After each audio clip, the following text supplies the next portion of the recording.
अगर आपकी स्किन पर भी हर गर्मियों में बार बार दाग या फंगल इन्फेक्शंस होते हैं तो ये वीडियो आपके लिए है। Hello everyone, I am doctor Neha Yadav, dermatologist and hair transplant surgeon. और इस वीडियो में मैं आपसे बात करूंगी फंगल इन्फेक्शंस के बारे में। ये क्या होते हैं, क्यों होते हैं, इनका इलाज कैसे करना है और बचाव कैसे करें। सबसे पहले समझते हैं कि फंगल इन्फेक्शंस होते क्या हैं। फंगस एक तरह का माइक्रो ऑर्गेनिज्म है जो कि हमारे एनवायरनमेंट में नॉर्मली भी प्रेजेंट होता है, एयर में भी, सॉइल में भी। पर गर्मियों का जो हॉट एंड ह्यूमिड एनवायरनमेंट है वो इसके लिए परफेक्ट ब्रीडिंग ग्राउंड हो जाता है और ये अनचेक बढ़ता चला जाता है, जिसकी वजह से लोगों को ये इन्फेक्शन होने लगते हैं। अब बात करते हैं कि वो कौन से ऐसे फैक्टर्स हैं जो इसकी ग्रोथ को प्रमोट करते हैं। सबसे पहला है एक्सेसिव स्वेटिंग। गर्मियों में टेम्परेचर बढ़ने की वजह से हमारी बॉडी पे एक्सेसिव स्वेटिंग होती है, जिसकी वजह से हमारे जो स्किन के फोल्ड्स हैं वहां पर एक नमी क्रिएट होती है जो कि फंगस की ग्रोथ को प्रमोट करता है। सेकेंड होता है हॉट एंड ह्यूमिड एनवायरनमेंट। गर्मियों में टेम्परेचर बढ़ने की वजह से जो हमारे स्किन के फोल्ड्स हैं वहां पर टेम्परेचर बढ़ा हुआ रहता है और साथ साथ नमी की वजह से एक हॉट और ह्यूमिड एनवायरनमेंट क्रिएट होता है जो कि फंगस को ग्रोथ को प्रमोट करता है। तीसरा होता है टाइट और non breathable clothing. Synthetic clothes पहनने से जो हमारी स्किन पे जो पसीना आता है वो जल्दी से हट नहीं पाता, इवेपोरेट नहीं हो पाता, जिसकी वजह से भी जो फंगस है उसको एक चांस मिल जाता है कि वो हमारी स्किन पे ग्रो कर सके। चौथा फैक्टर है sharing of personal items, sharing of your towels, your pillow cases, mattresses, यहाँ तक के आपके जो योगा मैट्स और जिम इक्विपमेंट्स हैं, इनके शेयरिंग से भी आप एक पर्सन से दूसरे पर्सन को ये इन्फेक्शन ट्रांसमिट हो सकते हैं। पांचवा फैक्टर है हाई ब्लड शुगर लेवल और पुअर इम्यूनिटी।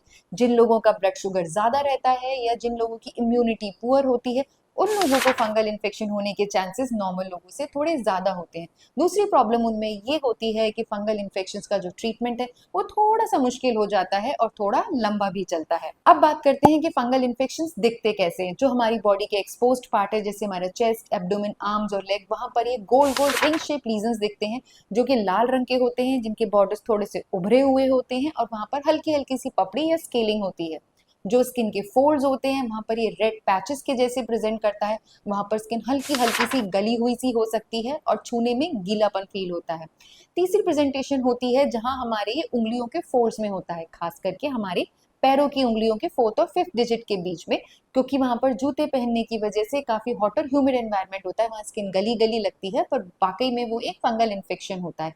इसके अलावा नाखूनों में भी फंगल इन्फेक्शन हो सकता है और स्कैल्प में भी हो सकता है। अब इसके सिम्टम्स क्या क्या होते हैं। सबसे कॉमन सिम्टम है खुजली होना, दूसरा रेड कलर के रैशेज होना, तीसरा हल्की सी जलन या बर्निंग सेंसेशन होना, चौथा इसका रैपिडली बॉडी के एक पार्ट से दूसरे पार्ट पे फैलना। फंगल इन्फेक्शंस का ट्रीटमेंट कैसे करते हैं, इसको हम चार भाग में डिवाइड करते हैं। ओरल एंटीफंगल्स जैसे इट्रोकोनाजोल, टर्बिनाफिन और ग्रीजियोफिल्विन। टॉपिकल एंटीफंगल जैसे क्रीम्स और lotions, sertaconazole, eberconazole, luliconazole, clotrimazole.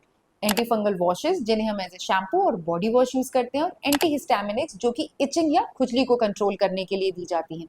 अब सबसे इंपॉर्टेंट चीज है कि ये ट्रीटमेंट को कंटिन्यू कितने टाइम तक करना है। जब तक भी आपकी बॉडी पे ये रैश है उस दौरान आपको ये ट्रीटमेंट कंटिन्यू करना ही करना है, और उसके बाद भी रैशेस के स्किन से क्लियर हो जाने के बाद भी लगभग 3 हफ्ते तक आपको ये ट्रीटमेंट कंटिन्यू करना चाहिए। ऐसा इसलिए है क्योंकि कई बारी ऐसा होता है कि स्किन की सरफेस के ऊपर से तो फंगल इन्फेक्शन क्लियर हो जाता है, पर अंदर वाली लेयर्स में इन्फेक्शन अभी भी पनप रहा होता है। तो अगर हम टाइम से पहले ये इलाज बंद कर देंगे तो कुछ टाइम बाद वो फंगल इन्फेक्शन वापस से रिसर्फेस करके और फैल सकते हैं। अब बात करते हैं कि इन फंगल इन्फेक्शन से हमें बचाव कैसे करना है। सबसे पहला है कि स्वेटिंग को प्रिवेंट करें। गर्मियों के मौसम में स्वेटिंग को प्रिवेंट करना बहुत सारे लोगों के लिए पॉसिबल नहीं होता, पर जो हम कर सकते हैं वो ये है कि एक ड्राई टॉवल से तुरंत पसीने को सुखाएं और पंखे के नीचे बैठें ताकि पसीना हमारे शरीर पर ज्यादा देर तक ना रहे। दूसरा, कॉटन के और लूज क्लोथ्स पहनना। कॉटन के और लूज क्लोथ्स पहनने से हमारी स्किन में एयर का फ्लो बना रहता है, जिससे पसीना जल्दी से सूख जाता है और वहां पर फंगस के ब्रीडिंग के लिए एक ऐसा एनवायरनमेंट क्रिएट होता है जहां पर वो ग्रो नहीं कर सकता। तीसरा, avoid sharing of personal items. अपने टॉवल्स, अपने पिलो कवर्स और अपनी बेडशीट्स को शेयर ना करें। नेक्स्ट है पर्सनल हाइजीन। अपनी पर्सनल हाइजीन का ध्यान रखिए, अपनी बॉडी को ड्राई रखिए, उस पर गीलापन इकट्ठा मत होने दीजिए। और सुबह शाम अपने अंडरगारमेंट्स को चेंज कीजिए और डेली अपने रेगुलर क्लोथ्स को चेंज करके अपनी बेडशीट मैट्रेस कवर को भी रेगुलरली चेंज करना है। और अगर आपको डायबिटीज है तो अपने ब्लड शुगर लेवल्स को कंट्रोल में रखिए ताकि आपके फंगल इन्फेक्शंस ना हो, और अगर आपको हो भी तो उसका ट्रीटमेंट आसानी से हो सके। अब कुछ ऐसी रॉन्ग प्रैक्टिसेस हैं जो हमारी सोसाइटी में फंगल इन्फेक्शंस को लेके काफी प्रचलित है। जब भी हमें कहीं भी दाग होता है, इस टाइप का रैश होता है, तो हम सबसे पहले केमिस्ट से जाके एक क्रीम खरीदते हैं। उन क्रीम्स में यूजुअली एक स्टेरॉइड होता है। ये कॉमनली यूज क्रीम्स कुछ ring guard, etch guard, ring cutter इस टाइप की होती हैं, तो इन क्रीम्स का इस्तेमाल ना करें। ये एक स्टेरॉइड कंटेनिंग क्रीम है। ये हो सकता है कि आपके फंगल इन्फेक्शन के अपीयरेंस को तो कम कर दे, पर स्किन की सतह के नीचे आपका फंगल इन्फेक्शन और भी तेजी से पनप रहा होता है, और जैसे ही आप ये दवाइयां कम करेंगे वो और ज्यादा गुस्से के साथ और ज्यादा फैलने की तादाद में आपकी स्किन को अटैक कर सकता है। तो याद रखिए कि गर्मियों में फंगल इन्फेक्शन फैलने का सबसे कॉमन कारण है गर्मी, पसीना और नमी। अपनी बॉडी को ड्राई रखिए, पसीने को आने से रोकिए, कॉटन के लूज फिटिंग क्लोथ्स पहनिए। और अगर आपको ऐसा रैश हो जाता है तो इसको अवॉइड ना करें, over the counter steroid creams को ना लगाएं, एक डॉक्टर को दिखाएं ताकि आपके फंगल इन्फेक्शंस का प्रॉपर टाइमली इलाज हो सके।